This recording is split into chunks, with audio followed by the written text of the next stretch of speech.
This is a message for the creative and the curious souls out there. So, have you heard of the podcast, Your Own Magic? Your Own Magic is a podcast with hundreds of expansive guests from artists, authors, poets, activists, musicians, entrepreneurs, thought leaders, spiritual and intuitive guides, and so many unique specialties with people sharing their magic to stimulate your curiosity and excite you in the exploration and unleashing of your own magic. And I must say, it is wild what you were able to heal and reveal within yourself when listening. So while you're tuned into the podcast you're currently listening to, search for and save for later the podcast Your Own Magic. It is hosted by me, Raquel Mantra, and tune in every Monday wherever you listen to podcasts.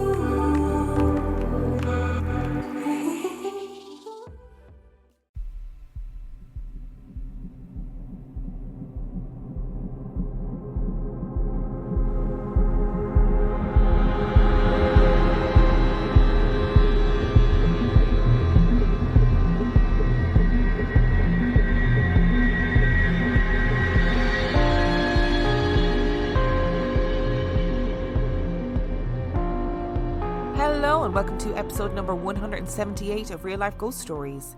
To kick things off this week, I need to say thank you to some of our newest Patreon subscribers. I would like to thank A.B., Laura B., Jaden McTaggart, Amy Catherine Talcott, Raffrox, Amy H., Taylor, Mary Rantascola, Alyssa, J. Dean, Irish Wristwatch, Terry Shannon, Tom Clark, Chloe Hickson, Tammy Harding, Alice Hollingdale, Kevin Mackerlane, Carrie Kempf Brockman, Alexandria Trimble, and Kenna. Thank you so much for subscribing to the Patreon. I love you and appreciate you every single day. And I have 2 podcast promos for you this week. They're short and sweet, don't worry. But I really wanted to give a shout out to 2 podcasts this week. Because listen, starting a podcast is hard when you're an independent podcaster. Finding listeners is hard. Getting listeners is hard. And these are 2 really good podcasts. So the first podcast is a podcast called True Crime Coven. And it's a weekly podcast where 2 self-proclaimed witches talk all things true crime and paranormal. So Claudia and Jess are so lovely and so respectful when they tell the stories.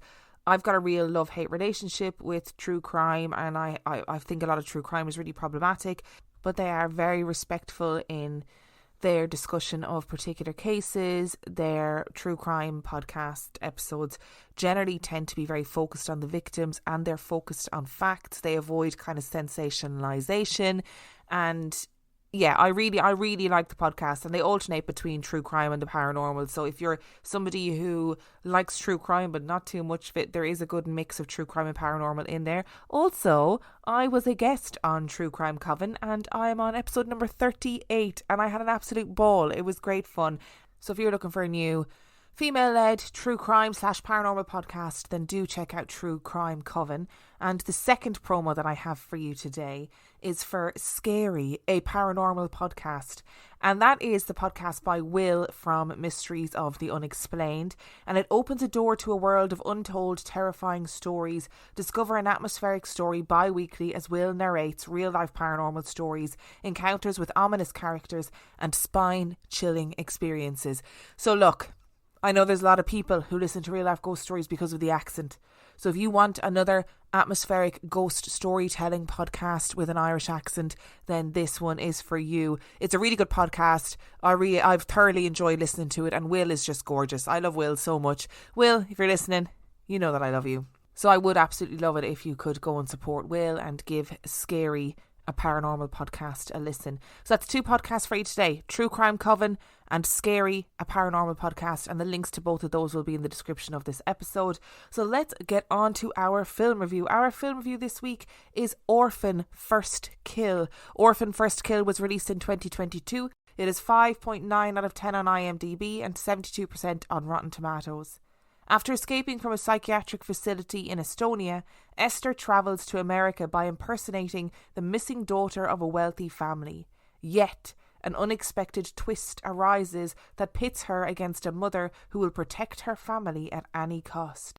So like always with the film review, I'm going to start with likes and then move on to the dislikes, and we're going to try and keep this short and sweet. So this film is set 1 year before the original film. So what we get to learn is how Esther came to be in America in the first place. And I loved seeing Esther in the psychiatric facility and kind of trying to understand where she came from and what her behaviour was like outside of living with these families where she was posing as a little girl. It was really interesting, and I'm going to give them props for storytelling, right? There was elements of it that I thought were badly told. There were plot holes in this story. However, it was always going to be tough to follow the original Orphan film, as it has a notorious twist. Notorious. And I thought, oh, that's what people expect when they watch a film like Orphan, and when they watched Orphan First Kill, they're going to be waiting for a big twist in the story. And I have to give it to them. Like, I was really pleasantly surprised by this film and actually how entertaining it really was. So there really is so little I can say about this without giving anything away. But what I'm going to say to you is this film is very entertaining. And the girl who plays Esther, so her name is Isabel Fuhrman, gives an incredible performance, right? She is great in it. Esther is great in it. The film is really entertaining, but it is also completely ridiculous and absolutely absurd. It's one of those films where you will be entertained when you are watching it, but you need to suspend your disbelief. But I do think that if you watched the first one and enjoyed it, this one is definitely worth a watch, just for more of Esther's story, which has always kind of intrigued people since the first Orphan was released. So we're going to move swiftly on to the dislikes. And this film. I mean, the more I've thought about it, the more ridiculous it has become. So the film is set a year before the original, right? So Isabel Fuhrman played Esther when she was 11. Now, some sources say she was 10 and some sources say she was 11. But either way, she was 10 or 11 years old. She is now playing Esther again, but a year before. But she's 25 now. She's 25 years old. So they decided not to have any de-aging CGI in this film, and I think it was a really bad idea. They used like a body double to do the body shots, and the body double was obviously like a child, but Esther, when you saw her as like Isabel Fuhrman and not the body double, it just didn't match with the body double. Like, it was completely inconsistent. And then I was immediately like whooshed from the world every time I saw this obvious child that was not a body double. Like, there were points where the body double's hair was not the same as Esther's. And I was like, oh, this is just so wrong. And I'm not for overuse of CGI in films whatsoever, but I think in this instance, there has to have been something else they could have done. Like, I think she just looked too old now to play Esther. I really do think that. There were so many moments within the story where I was like, she does not remotely look like a child. Not in a million years does she look like an 11-year-old, or I think she was meant to be like 11 or 12 at the time of this film, or younger. I got really confused about the age of her in this film, but it didn't look good, and I didn't think that it worked. And I have to say, she put in a great performance. The acting from everyone else was poor at best, you know. I haven't seen Julia Stiles in a movie in a very long time, and in this film, she plays Esther's mother, as in Esther is pretending to be the daughter that Julia Stiles lost, the daughter that went missing. And Julia Stiles is not a good actor. And the guy who played her husband, not a good actor. Not a good actor at all. I sort of was watching them going, your long lost daughter has just returned, and this is how you're behaving. You've got your child back, and this is how you're behaving, and this is how you're responding to it. And there was this really strange moment in the storytelling where Esther arrives home to what was her home before she allegedly went missing, and now she's posing as this child that went missing, etc., etc. So she arrives home, and the way in which they choose to denote the fact that the family are really wealthy is that they just have a load of Fabergé eggs lined up on the mantelpiece. What? Like, why? Who owns Fabergé eggs? Oh, it just was there was very, very strange choices that were made in this film. And actually, I found that it wasn't particularly scary or unsettling as the original Orphan had been. And I think they accidentally might have made Esther a protagonist in this, which I really don't think they should have done.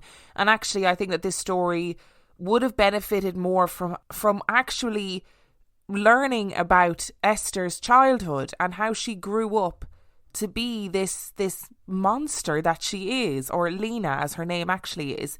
I wanted to learn about like what happened in her childhood, who were the first family that she conned, who were the first family that she killed. So kind of calling it Orphan First Kill, I don't know. Wasn't a very true to life name for a film. But fundamentally, I just didn't think it was that great, and it didn't live up to the first Orphan film at all. Now, in saying that, like I said, there were moments of absolute brilliance. There were moments that shocked me. There were moments that really entertained me. So it's hard to give this film a mark out of 5. I think I'm going to have to give it a 3. Because while there were elements of it that I thought were ridiculous and were really bad directorial choices, there were moments that I thought were great. So it's a 3 out of 5 for Orphan First Kill. Today's episode is sponsored by HelloFresh.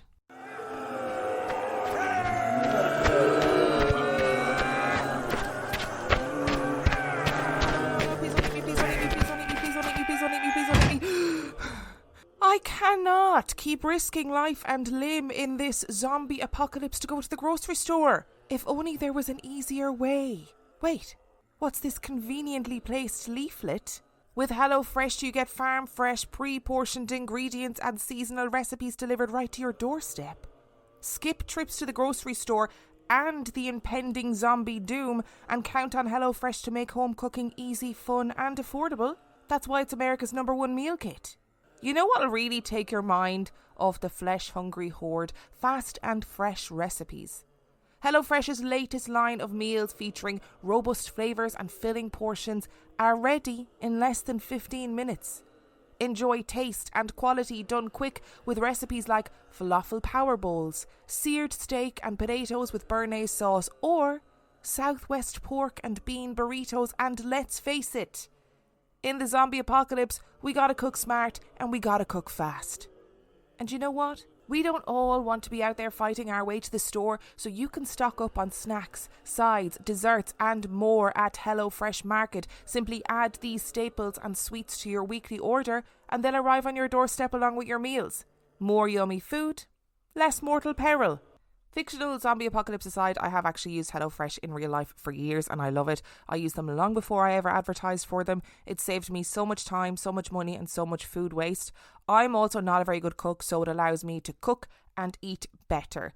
Go to hellofresh.com/reallifeghoststories22 and use the code reallifeghoststories22 for 22 free meals plus free shipping. That's hellofresh.com/reallifeghoststories22 and use code reallifeghoststories22 for 22 free meals plus free shipping. Oh no, what is that?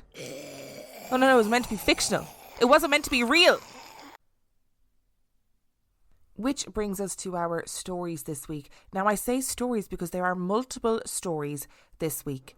The reason is that every so often I post on social media and I will say, hey, what are the episodes that you want to hear? Is there a paranormal story that you'd love to hear? Do you know of a haunting? Is there more of something that you want to hear? And every single time I get multiple requests for Glitch in the Matrix stories. People love Glitch in the Matrix stories. So I try and do a Glitch in the Matrix episode every so often. And it's kind of hard to find Glitch in the Matrix stories because I've done a lot of them over time. I think all of these stories are original stories, as in original stories to the podcast. If there are any stories that you've heard on Real Life Ghost Stories before, then I apologise. I've done so many stories at this point that sometimes they do double up.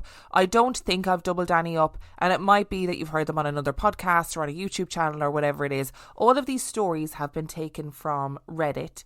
If I couldn't find the original story on Reddit, I will leave the link to where I found the story, so the website that I found the story on, and all the usernames and the links to find the stories will be in the description of this episode. I think I have 11 stories in all, so buckle up for some really, really juicy Glitch in the Matrix stories, and let's get into it. The first story comes from Sarah X11. When I was around 20, a few years ago, I kept having dreams about a woman with long black hair named Aurora. They were different dreams, but for some reason, her distinct face and name always ended up in them. It got to the point where I would wake up frustrated and confused, trying to Google her name or find out how I was connected to her. After a few months, she stopped showing up and I dismissed it, thinking my brain was just being a scumbag. Fast forward a few years later, it was Halloween 2009. I was in the car with a friend and stopped at a gas station. I was about to pull out and merge onto a highway when I got a phone call from a random number. So I stopped the car, but no one answered. There was a person behind me who grew impatient, honked at me, and then swerved in front of me instead of waiting for 2 seconds for me to move. The second they got on the highway, some silver Civic loses control of their wheel and crashes into the car that swerved in front of me. I called the cops and waited at the gas station for them to come. It turned out that the drivers of both cars died. It 100% would have been me if I hadn't have gotten that phone call. I called it back a few hours later out of gratitude and curiosity. It rang 3 times and went to voicemail. Hi, you've reached Aurora. Please leave your name and number. I have never had goosebumps like that in my life. I called it again the next day because I was that confused about the whole situation. Some woman answered, we get to talking. I told her my entire story, including the dreams that I had. She tells me she doesn't know how I got her number and that she had never called me as far as she remembered. Weird. I asked her if she had a Facebook to confirm if she was in fact the woman in my dreams. I checked her Facebook. Holy fuck, it was her. No, stop it. Stop it now. Like, I would be obsessed with this woman if this was me. And I just want to say before we go any further that I'm sort of taking these stories at face value. You know, we can dig in and try and debunk the story and say, oh, it's not real for these reasons. But I'm just kind of taking them at face value because it's more entertaining that way. But if this was me, right, and I was dreaming about this woman and then apparently her phone somehow saved my life, I would be obsessed with her. I'd be like, we need to meet. And she'd be like, no, you freak. I don't know who you are. I've never met you before. But how does this happen? So you've been dreaming about this woman constantly, and then her phone pulls you over, stops your car, and then the cars that should have been you get ploughed into and they all die. Like, what does that mean? Is she like your unsuspecting guardian angel? Or is another dimension version of her your guardian angel? Like, which one is it? I'd love to know how she responded to the telling of, like, okay, basically, I need to ring you back because this has just happened to me. I've been dreaming about you all the time. I don't know who you are, and this is what's been going on in my life, and I just need to let you know. And do you have a Facebook? Because I want to see if you're the same person that's been showing up in my dreams. Like, how would you respond to that as a human being? Like, if somebody rang me and said that, I'd be like, okay, first of all, you're crazy, but second of all, what if you're not crazy, and what does that mean? Like, what does that mean for me? Who am I? What am I? I would also like to say there's definitely like a story in here about people having alternate versions of themselves that have a role within the world that is supernatural, like guardian angels, or, you know, even negative roles. Somebody write that, please. That there's a version of you out there that is bopping around doing business, whatever that business is. Somebody write it, but give me all the credit. Thank you. Okay, our next story comes from the user Kill All Extremists. This happened about 15 years ago. I called my friend up and he wasn't home, so I left a message on his answering machine. I said, "Hey, it's me. Sorry I missed you. I'll call you later. Bye." And then I hung up and left the house. I made no other calls. Later that day he called back and he said, "Wow, that was quite a message you left. Who was that girl you were talking to?" And then I asked him, "What are you talking about? I wasn't talking to any girl." Well, as it turns out, the message didn't end after I said goodbye. I had to go over to his house and listen to the message a few times. After my initial message that I did leave, there was a slight pause, and it continued on for another 30 to 40 seconds or so with me talking to some girl.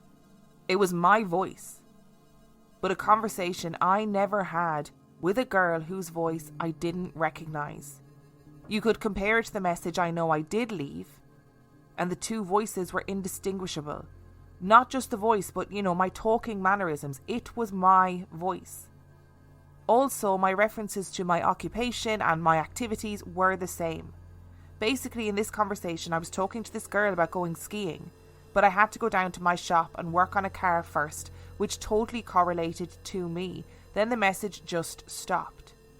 It was recorded on one of those digital answering machines that recorded the message to a chip, so there was no tape I could have taken and had analysed, unfortunately. Also, neither I nor my friend had party lines, so that's not an explanation. It was very freaky and I can't explain it. So this one I found really unsettling for a number of reasons. Firstly, being, you do know the sound of your own voice. Even if you hate the sound of your own voice, you know the sound of your own voice, right? And when you hear your own voice on the phone or you hear your own voice in recording, you're like, ugh, that's me. And it sounds hideous, right? So I don't for a second think this person confused the sound of their own voice with somebody else's. Also, the things that this person was talking about was relevant to what was happening in their life. So like going skiing and fixing up a car, whatever it was. So they knew that it was them in the audio. But if you have a conversation with somebody, you might not necessarily remember it all the time. So I personally don't remember a lot of things that happened to me in the short term, so I might have a conversation with somebody and forget it. However, if that conversation was recorded and played back to me, I'd be like, oh yeah, we did have that conversation. Yeah, I remember now. I remember that, and this is where we were, and this is who I was talking to. But this conversation happened with somebody that the original poster, they don't know who that person is. Who is that girl that they were talking to?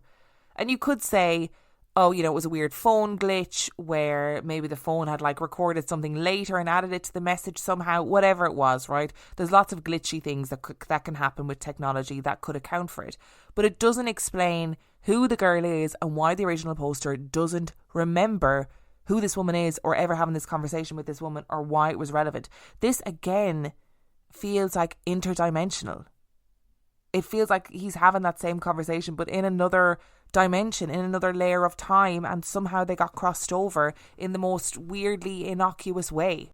And the fact that they were able to like play back and listen to the message multiple times and go, oh my God, that is my voice, but who is that girl? And I never had that conversation with somebody. Because if somebody said to you, oh, your voice message was really weird, there was all this like conversation at the end of it, you're hearing that secondhand and you're not getting to listen to it. So they could have been mistaken, right? Or it could have been mixed with another message that they had left or another message that they had sitting on the answer machine, whatever it was. And I think there are 1,000,001 technical and technological reasons that this could have happened, but it's the not remembering the conversation and not knowing who the girl was. That's the thing that gets me. And our third story comes from the user Parrot Tamer. At 12 years of age, my mom let me stay in the truck as she went grocery shopping. As I waited, I saw an old guy walking towards the truck with an indescribable look on his face. He was looking at me as if I knew too much. He stopped 5 feet from the truck, looked at me for a couple of seconds, and headed back the exact way that he came. It was rather traumatic for some reason and very confusing at that age. 5 or 6 years later, my dad was showing me home videos of us at Yellowstone. At Old Faithful, I noticed the same guy. Same look, same clothes, peering at us on camera and at me through the TV. I am freaked out just telling this. This Yellowstone video was from when I was very young. I'm thinking 1 or 2 years of age. I was in a backpack on my dad's back. See, the narcissist in me would be like, this old man knows that I'm special. That's why he was looking at me like that.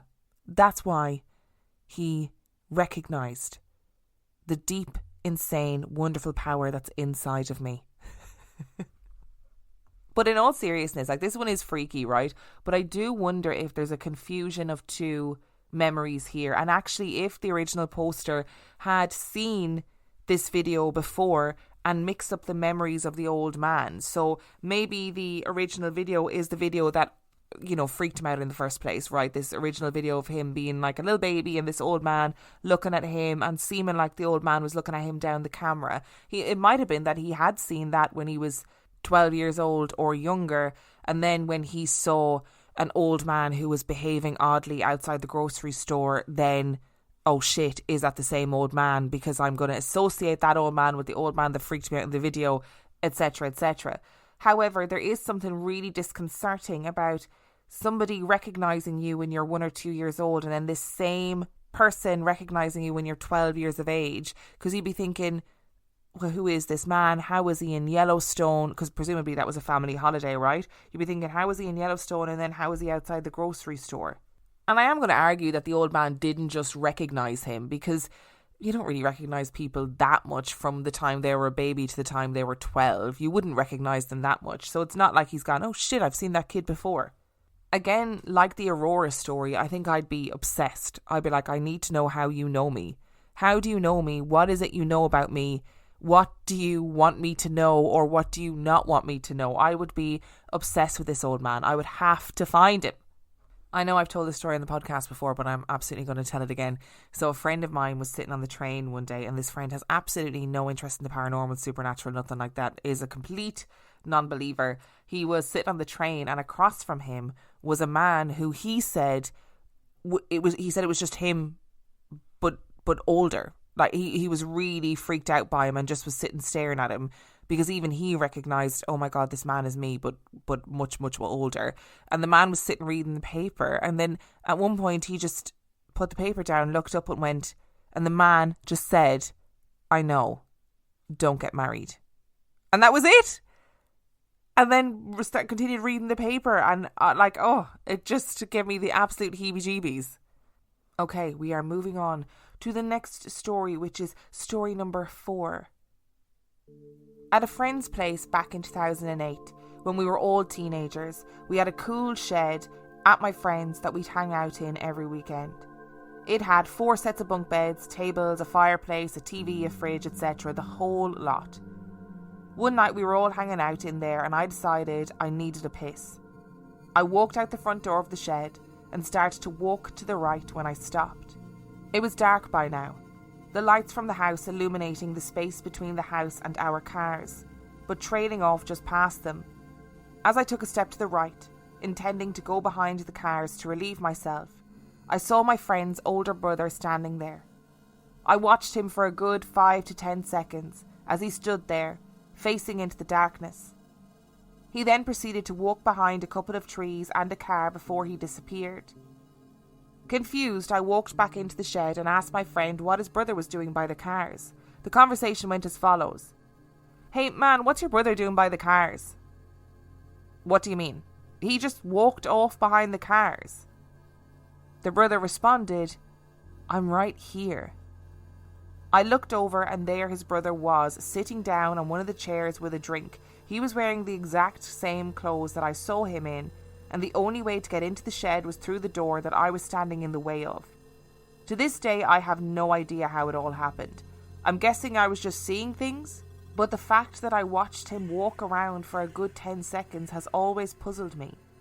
I've never had anything else like that happen. What do these doubles want? Is this a further link to our previous story, our Aurora story, where Aurora's body double was knocking around in people's dreams and then making phantom phone calls? And if you are going to be seeing things, would you not be seeing things that are slightly more interesting than your friend's brother who's already sitting at this party? And we often hear of these doppelganger stories where the doppelganger calls out or is knocking around at night time. But in this one, there's no interaction between the witness and the doppelganger. And I've never really had any explanation for these doppelganger stories. Like, is it some sort of astral projection? Like, are we capable of doing that even when we are awake and lucid? Can we kind of zone out and astral project and have a version of us wandering around doing things? And we are moving swiftly on to story number 5. I had a friend in high school, let's call him Bob. Bob was a very nice fellow, and while we weren't that close, we had similar tastes in music and we'd share CDs. This was the late 80s, way before file sharing. Anyway, we eventually graduated and I moved several hundred miles away to college and we lost touch. When I left for college, I still had one of Bob's CDs in my possession. It was Beat by King Crimson. Fast forward 10 years, I graduated college and was knee deep in my career and finally saved up enough money and bought my first house. In the new house and while unpacking, I see the CD in a box. Hadn't noticed it in many years and thought, gee, I really should track down Bob and return this. Right then, the doorbell rings. It's Bob. And he says, hey, you wouldn't happen to still have my King Crimson CD, would you? I look down and I'm holding it in my hand. I hand it to him and his mouth drops open. Mine probably already is. We exchange pleasantries. I probably asked him how he found me, but I no longer remember, and he eventually takes off. I haven't seen Bob since. Now, I said in the beginning of this that we're not talking about the validity of these stories, but there is no way 10 years later somebody's coming knocking on your door looking for a CD. Unless that CD is like worth a gazillion pounds, you are not going knocking on the door looking for a single CD. You would just rebuy it. You would eBay it. You would find it on Amazon. You would find it somewhere. But you would not go knocking on somebody's door that you haven't seen in years and say, hi, really sorry, do you actually have my King Crimson CD? And if that did happen, that is the biggest coincidence I've ever heard. I would be like, I mean, if I was the original poster and also Bob, and you're standing looking at each other, him with the CD in his hand and Bob looking for the CD, I'd be like, this is really weird and I don't think we should ever talk about this again. And I would also be like, yes, I agree, let's never do this again. Like, why would you hunt somebody down for a specific CD? Unless it was like, you know, that CD was given to me by somebody who then passed away, or I don't know. Like, would you even remember who you had given your CDs to? Am I just showing up a lot about myself right now that I'm like, I would never in a bazillion years do that? And we are going to keep ambling our way through the matrix to story number 6. I used to work in a building that had 3 levels of sub-basements. With a piece of lab equipment I typically worked on in the lowest basement, I had the only key. There was a wired phone in there, and I did work late some nights, but not this night. I was sleeping alone in my apartment when I woke up to a call on my cell phone from my girlfriend at 3 a.m. She was in hysterics and asking why I scared her. Apparently she received a call from that basement phone just a minute earlier, with someone who sounded like me, slowly repeating her name, until crackling and fading out. My apartment was 10 miles away from work. I thought she was lying, but I saw the 3 a.m. call from the basement phone logged on her cell phone myself. It still freaks me the fuck out. As it should freak you the fuck out, original poster, because why you got 3 levels of sub-basements, and why are you working with a piece of lab equipment in the lowest basement on your own? What are you doing down there? What are you inventing down there? What are you creating? What are you working on? Sounds like something from the film Splice. Did you invent a version of yourself that is ringing your girlfriend at 3 a.m? Because if you did, that's your own fault. You cannot be posted on Reddit complaining about that. If you invented that, if you created that, like a proper modern day Frankenstein down there, then that is your own fault. And there are just a wealth of these kinds of stories. Like, are people making them up? I don't think they are making them up. I don't think there's anything to gain from making up these stories. I understand that on places like Reddit you get upvoted and stuff if you write a story that people really like, but there's forums specifically where you can make up stories if you want to make up stories, where you can write all the stories that you want, and, you know, really respected forums like the No Sleep forum, etc. You know, there are places where you can make up stories. I just don't see why you would anonymously make up a story like this, or what you could gain from it. And there are just so many stories of people like hearing the voices of their partners, of their loved ones, etc., etc. Like, why is that happening? What does that mean?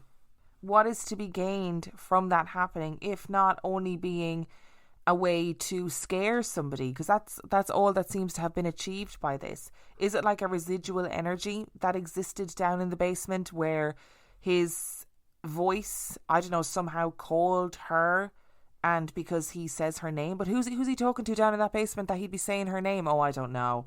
I'm tying myself up in knots with these stories. And the next story number 7, comes from Musical Moses. 10 years ago, I was returning home from a road trip with 2 friends. I received a phone call from my parents asking when we would be arriving, and I explained that we were about 25 minutes away. About a minute later, we came around a bend. It was a full moon and we could see the reflection from a lake below us. And other than that, the road was completely empty. Suddenly, everything went completely dark in the car. No lights from the dash or gauges or headlights on the road. The music also stopped and restarted at the beginning of the CD we were listening to. There was now a vehicle pulled over by police about a quarter mile in front of us that hadn't been there a split second before. I assumed I had dozed off just for a second as it was late. I thought it was all quite peculiar though. After about a minute, the driver of the car turned the music all the way down and said, "Did that just happen to anybody else?" The other passenger in the back seat sat forward abruptly and exclaimed, "I thought I just fell asleep." We then realised that the clock in the car was reading an hour later than it just had a minute before. To keep ourselves from freaking out, we decided that the car possibly had a momentary electrical failure and reset the clock to an odd time, turned off the dash lights, headlights and gauges and restarted the CD player. But when we arrived home 25 minutes later, we were 1 hour late. I am missing an hour of my life, and to this day, I have no idea how it happened. Oh no, I hate this story so much because that is like Aliens 101. Okay, you and your friends were all abducted by aliens. They took you away for an hour, did whatever ungodly experiments they needed to do, like putting things up your bum and in your eyeballs and whatever, and then they dropped you back into the car and off you went about your business. It is weird that all of the people in the car registered that something had happened and you had all lost an hour of your life. Because I would have immediately said, okay, something's happened with the car, so the car has gone back to some sort of default mode. The CD's gone back to the beginning, etc., right? You of course you'd think that. But it's the loss of an hour of time, especially when you've just had a phone call where you've gone, I'll be there in 25 minutes, and then you're like, oh, I'm actually an hour late. So where did that hour go? And I know that hypnotherapy is really controversial in terms of like suggestive memories, all of those things, right? But this would be a point where I'd be like, I think I need hypnotherapy. I want to know what happened. But the minute I saw an alien in my hypnotherapy, in my regression therapy, I'd be up punching the hypnotherapist and I'm out the door. I don't want to know anymore, okay? And the next story number 8, comes from a user called I Am Infamy. I was a sophomore in high school at my girlfriend's house watching a movie. It was around 10 p.m. when the flick ended. I proceeded to skateboard home. I only lived like 2 blocks away and it was a pretty quiet suburban neighbourhood. I was skating down the hill towards a larger street. Larger but never really busy, especially not at night. When I reached the intersection and nailed a rock. I had planned on blasting across the street since there were no cars coming from either direction. I flew off the board, skidded a good 3 or 4 feet on my head, right shoulder, hip and knee. I rolled onto my back and screamed out in agony. The pain was so bad that I couldn't really move. I looked up the road and about 30 yards off was a car coming down the way. And towards where I landed, I was right in its path. It was a 2-lane street and I was right in the middle of his lane. My head was aligned with the wheel. I tried like hell to move. I screamed, I yelled, I couldn't do anything. The car was about 15 yards off. He didn't see me. He made no attempt to swerve. It was 10 yards. I heard him barreling down. I closed my eyes. I braced. Nothing. Opened my eyes and I looked to where the car had been and there was nothing. But I heard the car behind me. I looked to where it was supposed to be in the other direction and there was taillights cruising up the road. I hadn't moved and he didn't swerve. It was like he passed through me or I passed through him. There isn't really any way that he could have passed over me, not with the way I landed and was positioned in the street. It was a little car. I couldn't explain it. I got up, terrified, bloody and baffled, hobbled home and went to sleep. No one believed me, but it's true. Well, anonymous Reddit poster, if you do happen to be listening to this, I believe you. We believe you.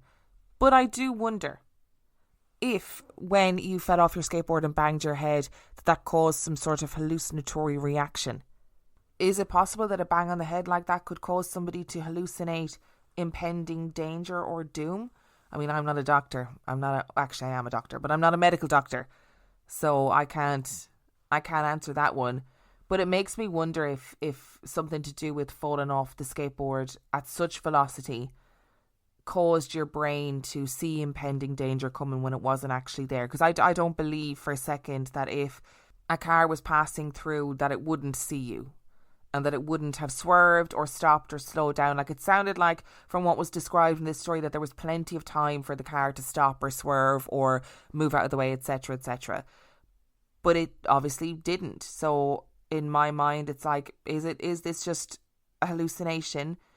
But also there were a bazillion and one stories that I looked through that were all about people who feel like they have a destiny, or that, you know, there is an element of destiny in life because they had these crazy experiences where they should have died and they just didn't. Like standing up and walking away from accidents, or like the Aurora story at the beginning, something stopping them from getting into a serious accident. There was one story of a person who was standing at a bus stop, just standing waiting for a bus, and suddenly felt this overwhelming fear and anxiety, walked away from the bus stop, and then a car ploughed into the bus stop just where they had been standing. And, you know, they said at the end of the story, like, it made me believe in destiny and fate. And story number 9 comes from a user called Glass Jailer. And this story freaked me out so much for a number of reasons. So let's get into it. On 2 occasions, I have breathed underwater with no mechanical assistance. I was about 11 when it first happened. I was swimming one afternoon in the diving well at my gym. The pool is about 14 feet deep with a fairly small surface area. I've always been a strong and confident swimmer and love to dive to the bottom of the pool and flip over, open my eyes and look up at the surface. So I dived down and was sitting against the wall, and I had this overwhelming urge to breathe in. I refused this thought, disbelieving and scoffing at my brain's sheer strangeness. But the thought came again, and it was utterly convincing. I can't explain why I decided to breathe in. I just knew that I wouldn't ever choose to do that, but in this instance I did. I took the most careful, mincing breath in. I could feel great pressure, but I breathed normally. It was air I breathed and not water. I took 4 full breaths while sitting at the bottom of the pool, and after each breath I became more horrified and agitated.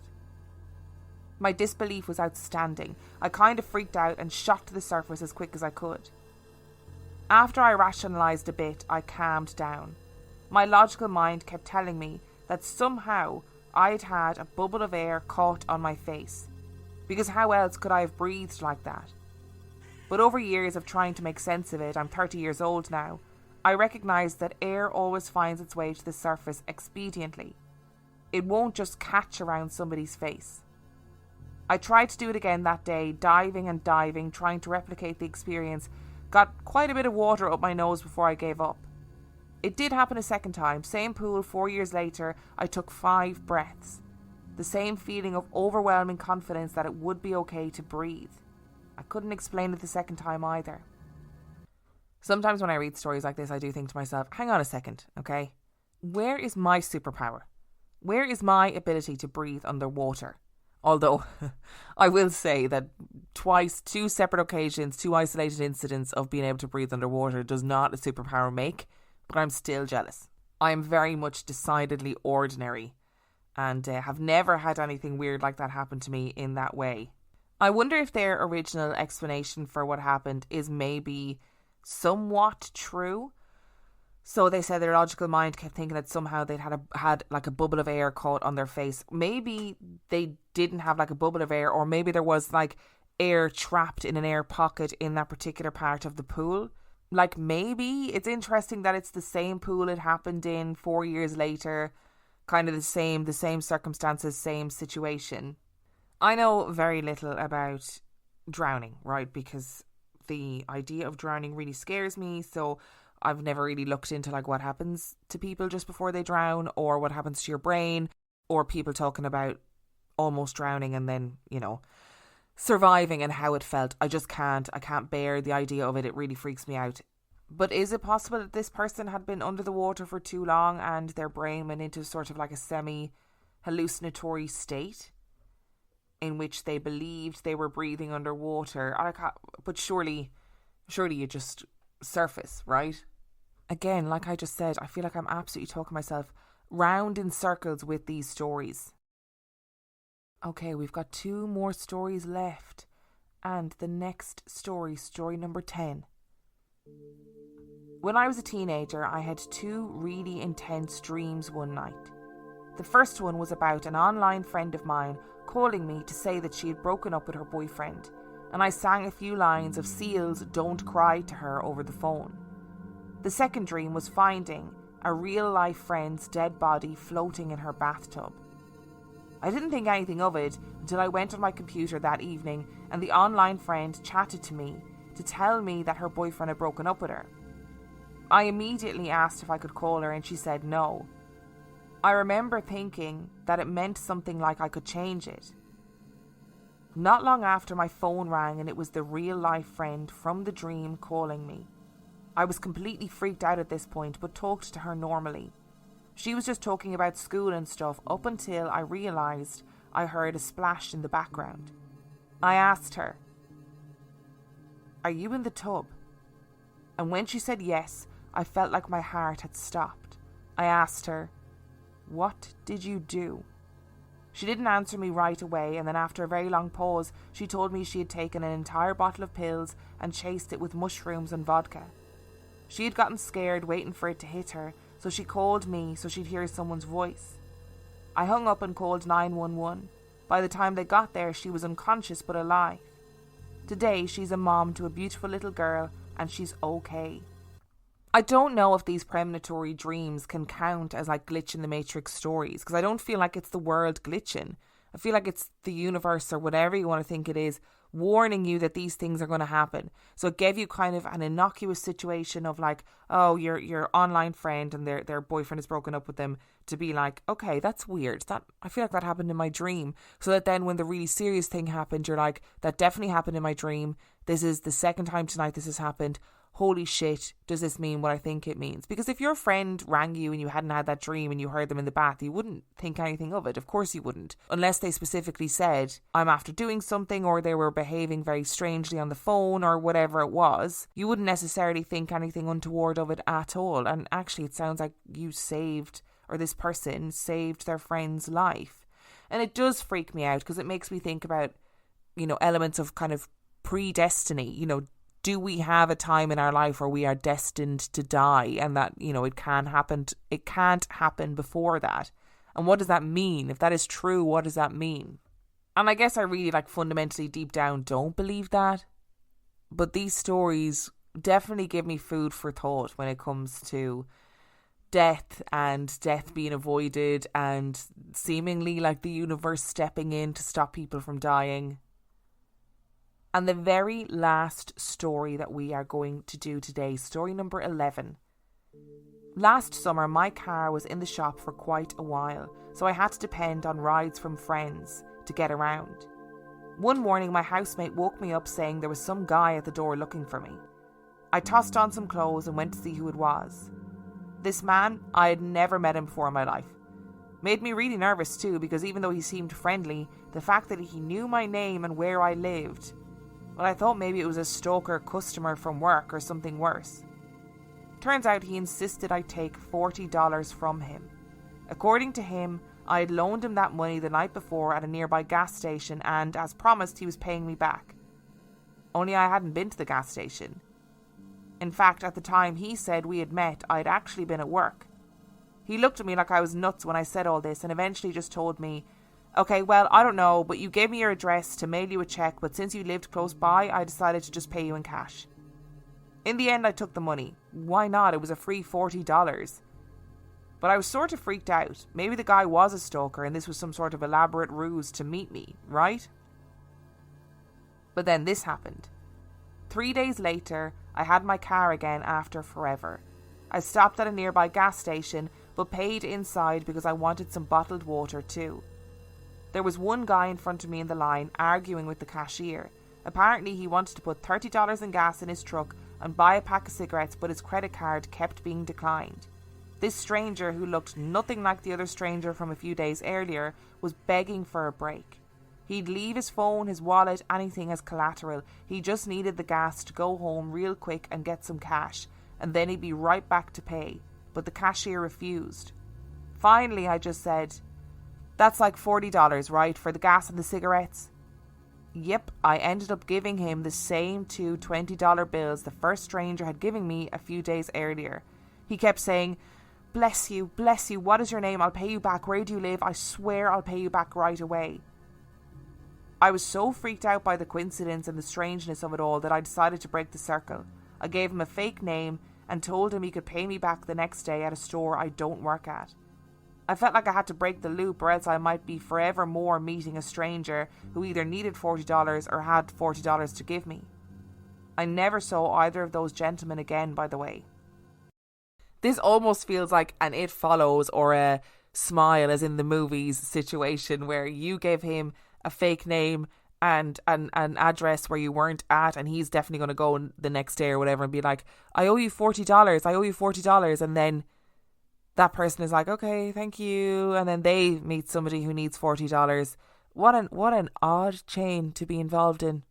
I just don't really understand what happened in this story. You know, it seems like such a weird chain of coincidences. This person arrives at your door and they're like, here's $40, thank you so much for all your help last night, and then the next time you're in the gas station, there's somebody in front of you who desperately needs $40 in the same story that the man who gave you the $40 in the first place told. Such a weird coincidence. And I have to say, if this episode has taught us anything, it's that maybe there are no coincidences, you know.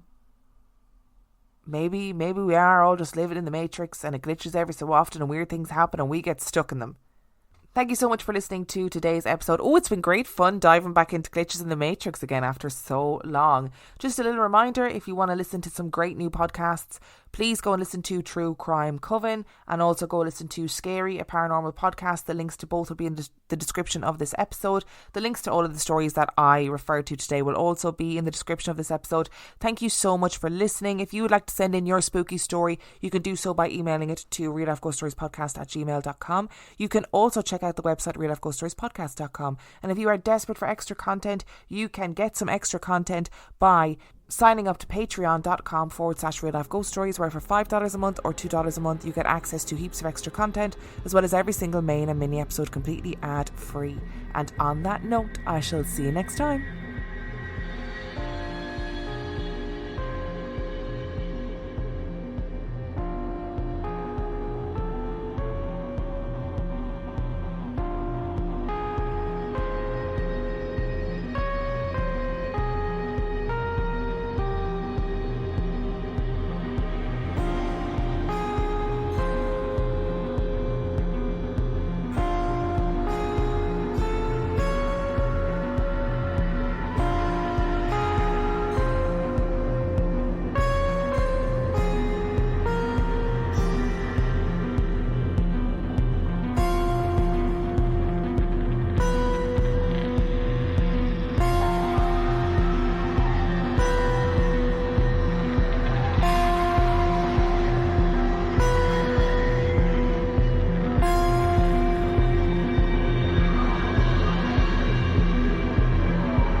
Download Upside and start getting cash back wherever you roll. It's like having your own hype man. Get an average of 17% cash back at restaurants. Oh, it's dinner time. Average of 13% on groceries. Get those groceries. 10 cents per gallon average cash back on gas. It's go time. Plus, cash back at participating convenience stores too. Stacks on stacks. Users can earn hundreds of dollars a year, 3 times more than other apps. Upside, show me that money. All right, we get it. It's easy. Just sign up for the free Upside app and start getting cash back for doing you. Download the free Upside app and use promo code DOYOU10 for an extra $10 cash back on your first purchase of $10 or more. That's promo code DOYOU10 for an extra $10 on the free Upside app. Get cash back for doing you with the free app from Upside.